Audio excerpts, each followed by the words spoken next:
海岸西阿波。はい、どうも。こんばんは。こんばんは。第5回目。5回目です。海岸の西阿波のお時間でございますよ。はい。はい、では恒例の今日も一日お疲れ様でし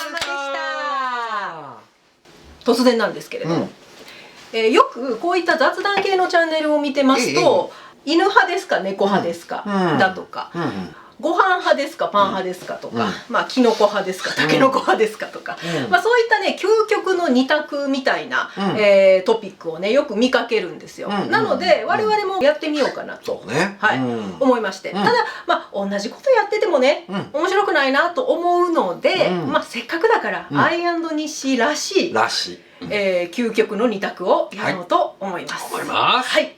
テーマはズバリ。あなたはファントム派ですか、ラウル派ですかというのでやりたいと思います。これねミュージカル好きの女子同士でもしやったとしたら、もう何時間でもね語り合えるような究極の二択になると思うんですけれども、まあオペラ座の怪人ねご存知じゃない方のために軽くだけご説明させていただきますと、ファントムラウルっていうのはミュージカルオペラ座の怪人に登場するキャラクターなんですね。男性キャラクターです。でこのお二人の男性がですねヒロインのクリスティーヌをめぐってまあバチバチとなんて恋敵ってやつですわね。そうですよね。そうですね。まあバチバチとやり合うというか、まあそのようなストーリーがまあ主軸になってまして、やはり女性としてはですね自分がもしクリスティーヌだったらファントムを選ぶのかラウルを選ぶのかっていうのはですねやっぱり絶対ね一回はね妄想したことあると思うんですよね。というわけでそれは私も例外ではないんですけれども、ちなみに西はまあ男性ですけれども感情移入するとしたらというか、だったらファントムとラウルのどっちですかっていうことでちょっとまずは聞いてみたいなと。まあで私は断然ファントム派でございますね。やっぱりラウルはねなんか社交的であり、なんか男性としてもねうまく立ち回ってね、で危険にはもうされますけどもね、結局はクリスティーヌの愛を射止めるっていう感じじゃないですか。なんかなるべくしてなるっていうタイプね。片やファントムなんかもうあれはただのねちょっと危ない男やよね。もうほんまに危ない男。恋愛が下手くそすぎてね強引に行ったかと思えばね、なんかね妙に周りの人を傷つけていくやべえやつですよね。だけども最後やっぱクリスティーヌと別れるシーンなんていうのはね、クリスティーヌはラウルのことがね好きなんだろう、じゃあラウルを助けてやろうじゃないかみたいなね男気があるじゃないですか。そういう最後をね見るとモテない男としてはとってもグッとくるんですよね。だから私は断然ファントム派でございます。なるほど。でそれを踏まえまして、まあ私の意見なんですけれどもね、私初めてオペラ座の怪人見たのはまだ10代の頃ですけれども、もうその頃から今までこれ答え変わっておりません。私もファントム派なんですよね。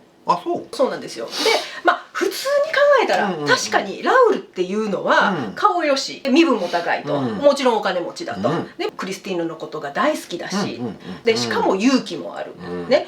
でも本当にね完璧なんですよ。言ってしまえば本当に火の打ちどころがない王子様キャラクターなんていうか、もうミスターパーフェクトというか、もうこの保険入ってたら間違いないですよっていうぐらいの安心パッケージ買いなんですよ。まあそうね。パッケージね。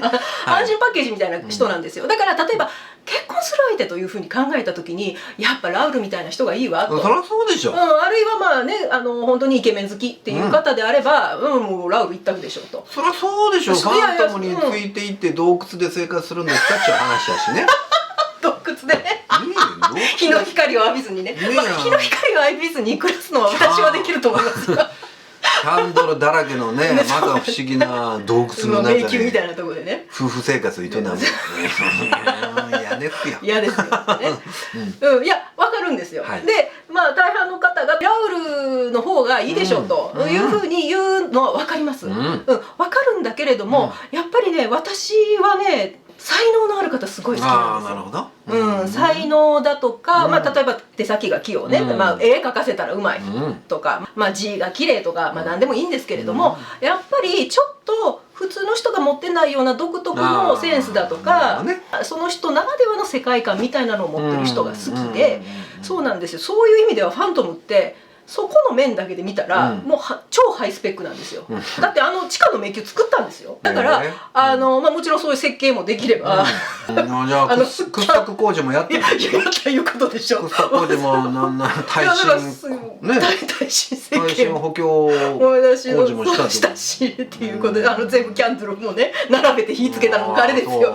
大変ですよ。柵もね作ったのもね。そうですか。っていう風にするともうめちゃめちゃハイスペックですよ。さらに絶対一人きりでやってますからね、友達のいない彼はね。とにかく人知を超えた、まあ、才能と、まあ、クリエイティビティみたいなのを持ってるっていうのはやっぱりねちょっと何者にも代え難い魅力に私には映るんですよ。まあオンリーワンということだね。そうです。で確かにその安心パッケージミスターパーフェクトみたいなラウル素敵です、素敵なんだけれども、なんていうのかな、安心パッケージってまあイコールちょっと退屈パッケージでもあるんですよ。わかりますか？わかりますか？まあ間違いないんですよ。でも間違いないだけにこう描けてしまうんです、未来像が。わかりますか？でも私はどこかこう予測不能なこうヒリヒリするような感じも同時に味わいたいなっていうのがあるんですよ。だからそういう相手と例えば自分の、まあ、能力っていうか自分とがこうなんか重なり合った時にどんなもんが生まれるんだろうっていうのを考えた時に、私がもし歌姫クリスティーヌなら、こんなに素晴らしい楽曲を作り、でも自分で演奏もできる、とてつもない才能を秘めたファントムと自分がタッグを組んだらどんなものが生まれるんだろうっていうふうに、まあ、私がクリスティーヌなら、まあ、感じるので、そうです、まあ確かに超絶こじらせてる人です、めちゃめちゃ危険です、なんだけれども、まあそれはまあ自分が何とかしていけるかなっていうふうに変にそこはねポジティブ変換私はできてしまう人なんですよね。だから私も実はファントム派なんだよね。なるほどっていう話なんです。だからちょっとたまたま意見がね合ってしまったんですけれども。まあまあ私はね恋愛ベタななんかこう男に感情移入してしまうもうめちゃくちゃじゃないですかね。まあねめちゃくちゃっちゃめちゃくちゃなんですよ。そうだけどなんかピュアでしょ、純粋でしょ、なんかねそういうところがグッとくるわけでね。そうですね。でないと話として面白くないみたいなところはねあるんですけど、作り物ですからそうなんですよ。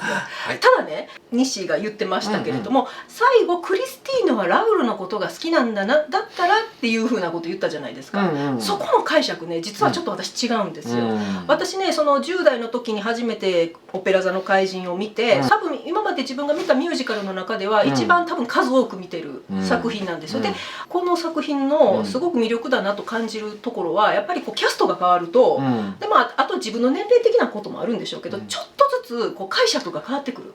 そうでしょうね。っていうのがあって、で私がね最も感動したのは2008年にもう15年前ですよ。たまたまちょっと運よくブロードウェイで見たんですけれども、その時のねクリスティーヌ役の女優さんが本当に素晴らしくて、演技が素晴らしかったんですよ。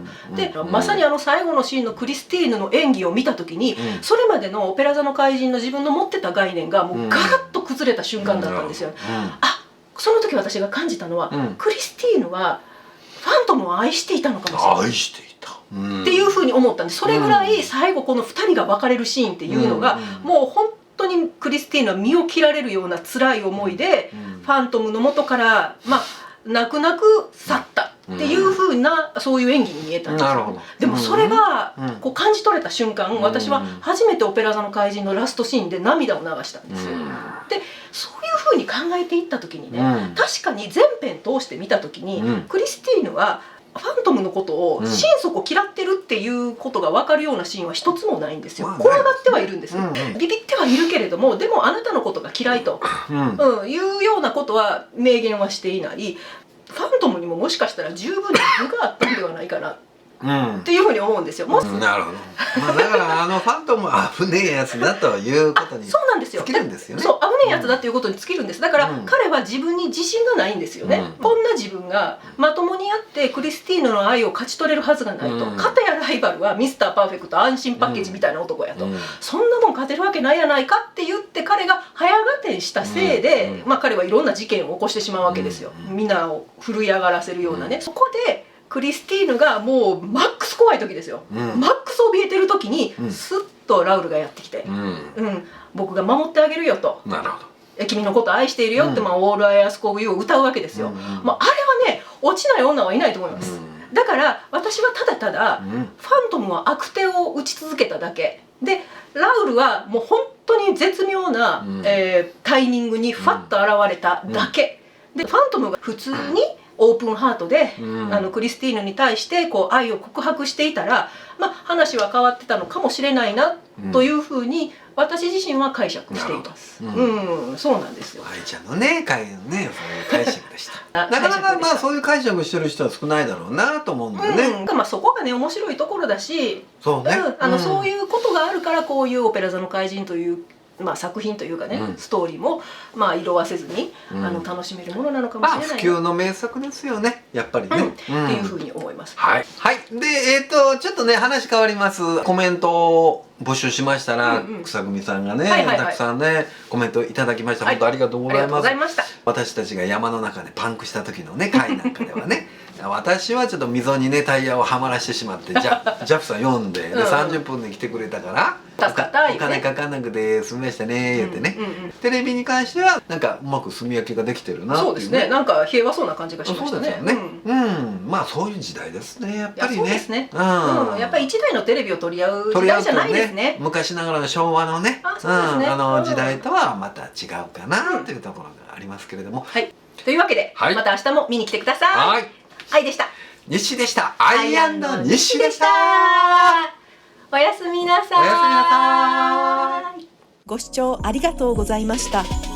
よろしければチャンネル登録をよろしくお願いいたします。